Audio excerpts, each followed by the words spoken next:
morning, everyone, and thank you for that welcome.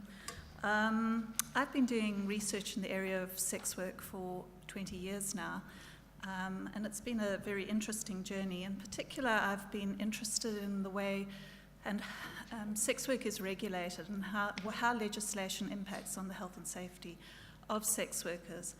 And it's been a very interesting time because the way sex work has been legislated for in New Zealand has changed over that 20 years that I've been doing my research. So when I first started doing the research here, sex work was criminalised. And it's still criminalised in a number of countries around the world, including most of the United States except for Nevada. And in the UK, there's still partial criminalisation where those people who are working indoors are sort of ignored, but a lot of effort is put into street-based sex work in the UK. So criminalisation brings with it a lot of difficulties for sex workers. So when I first started doing the research in New Zealand, it was a crime to solicit, so you couldn't ask for money for sex. But you could offer money for sex, so there was a bit of a double standard going on. So although it was legal to be a sex worker, all the activities around sex work were criminalised. And so it was illegal to own or run a brothel, and so brothels ran under the guise of massage parlours. The problem was that there was a lot of exploitation that went on.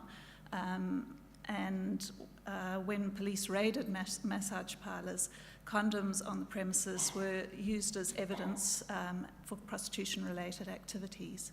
And so the business could be closed down. So it was disincentive for brothel operators to promote condom use on those premises. So criminalisation did create a lot of harms, and it's been well documented in the research that this is what happens. So a lot of countries have sought to legalise sex work, and countries like Austria, Germany, the Netherlands have legalised. And it's a way of sort of controlling sex work. So sex workers are legal if they're working within licensed premises. But those who are not working within those licensed premises are illegal. So it creates a two-tiered system where there are protections for some sex workers and not for others. Also working within licensed premises, mostly they've had to have a compulsory sexual health checkup every 3 months and have a stamp in a book, which supposedly states that they're clean. And so a lot of businesses advertise that they only have clean sex workers, which encourages clients to ask for sex without condoms because they presume that the sex worker that they're with is clean. But a certificate that you don't have STIs is only really valid until your first occasion of sex, so it's a bit of a ineffective tool. And a lot of countries have now sought to go towards the Nordic model. Sweden was the first country to go to criminalising the clients. So the sex workers are decriminalised, clients are criminalised, but it still makes this industry go underground because the sex workers have to try and protect their clients and protect their income, which then also creates a lot of dangers. So there's a lot of research which shows that that's not working. So in light of the harms that criminalisation in New Zealand prior to 2003, in light of all those harms, a bill was produced to decriminalise sex work. And that went through Parliament, was successful, and in 2003 the Prostitution Reform Act was passed, and all the laws which criminalise sex workers' activities were scrapped, and protections were put in place for sex workers. So as part of the requirements within the Prostitution Reform Act, it had to be evaluated within 5 years of enactment, and I did quite a large project with sex workers nationally. Well, it included 5 cities within New Zealand, and did a survey of 772 sex workers and in-depth interviews with 58. And I'm just going to present a few of those results relating to sexual health first. So very soon after the Prostitution Reform Act was passed, the Ministry of Health put out pamphlets and posters, and these posters were put up mostly within brothels. Some were aimed at clients, some were aimed at sex workers, and some at the brothel operators, because Clause 9 within the Act stated that people should take all reasonable steps to use a condom or other safe sex barrier for vaginal and oral or any other activity. And if they did not do so, they could be liable to a fine of up to $2,000. $2,000. This was a bit of a controversial clause within the Act because it leaves it open for entrapment, and it's one person's word against another. It has been tested in court. We have had a sex worker who took a client to court for removing his condom. He admitted it, and he was convicted under this clause. But what the sex workers that we spoke to, they were really supportive of this, because they said that this removed the onus on them for negotiating condom use, because it was the law that clients had to use condoms. So, for instance, one of our people we interviewed said, it's always been my own sort of morals. Like, I have morals out there. I won't do sex without protection. I won't put myself in jeopardy, or, like that. And it's the law now, which is really good. And I say that to them, and they might get offended and be like, oh, well, I don't want you, sort of thing, and go somewhere else.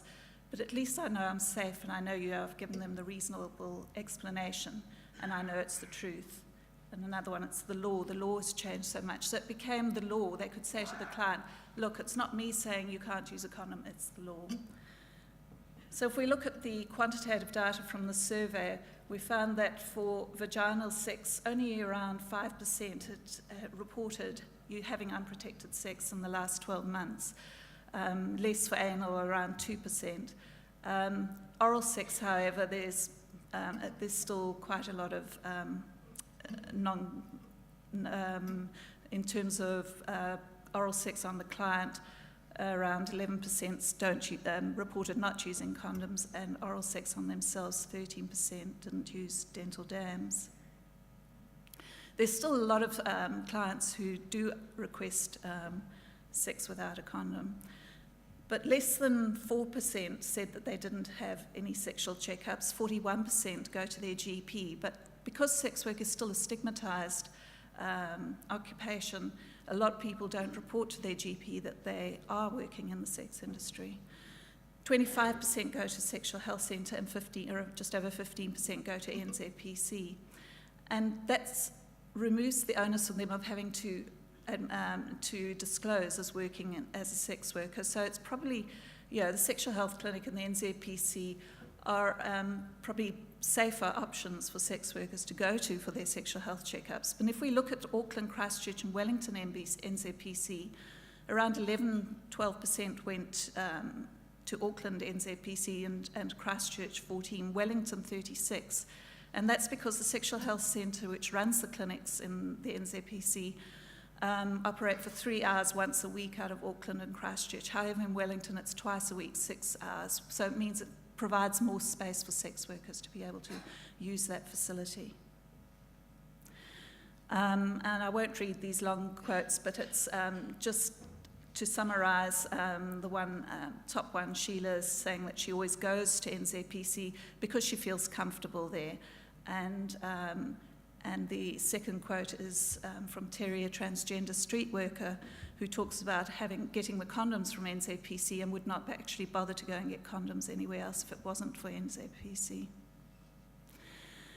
The ability to choose a client has changed. Prior to decriminalisation, because sex workers were not really supported to refuse a client if they'd had previous bad experience, they didn't want to see a particular client, the brothel operator still made them go through with that client. So prior to decriminalisation, we'd done a survey and we found that 47% of brothel-based sex workers had refused to see a client in the last 12 months. And this had risen to around 68% just post-decriminalisation. So more sex workers felt they were able to refuse a particular client. And the quote here from Sheila said, I had one instance when we went into the room and I said, look, I'm sorry, but you can't go down on me, and said, okay, I want to cancel the booking. So I said, okay, that's fine. Took him out. That was not an issue. At the desk, if I didn't want to do something, I didn't have to do it because that's what I'm expected is to give a hand job, a blow job with a condom, etc. Is that my... 5 minutes. Yeah. Okay. So sex workers now are able to refuse. And I think what's most exciting going past this is to have seen how it's played out in the legal system in New Zealand. There's a clause within the Act which says that sex workers can refuse to provide a sexual service, and they can say no at any stage. Just because they've said that they would go through with a client doesn't mean that they have to actually go through with that. And they can say no at any time. And a particular case, and it happened in Christchurch, was when a street-based worker went with a client. He got a bit rough and she wanted to stop, and he forced her to carry on. He said that there were people hiding in the bush, he had friends who would gang rape her, and he threatened to harm her. So afterwards, when she went to NZPC, who encouraged her to go to the police, he was arrested, went through the court system. He was given 9 years jail sentence. So the courts are upholding the purposes of the Act. We're really pleased with the courts, Anna Reid says, recognising that no means no, and that a sex worker has the same rights as anybody else. The sentence has reflected this. And the judge said prostitutes are entitled to the same protection as anybody else. There's been a better relationship with police, and the police are encouraging sex workers to approach them if anything goes wrong. Just because you agree at the outset to service doesn't mean that when it goes wrong, that just because there's a payment involved, that nullifies any criminal charge. They can complain and police will take them seriously, and it's society's obligation to look after them. It's also a crime to induce or compel persons to provide commercial sexual service, and so a policeman has been jailed for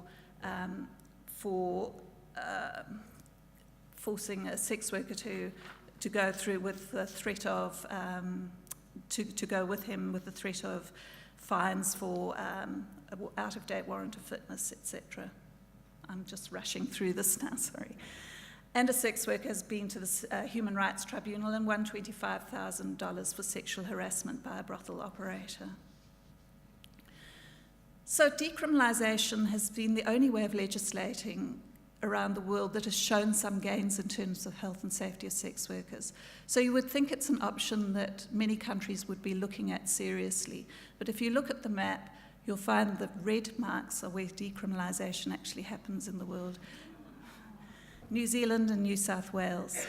It has been more difficult to get on the agenda in European countries where there's a lot of trans-border movement and where an abolitionist argument is quite strong.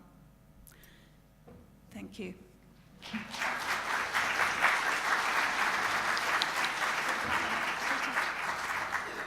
We've got a couple of minutes for questions if anyone has a question.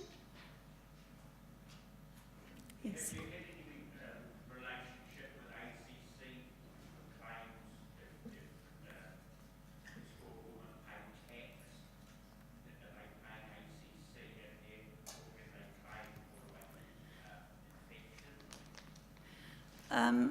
Sex workers are independent contractors, not employees, so it's up to them to declare earnings, and some do, some don't.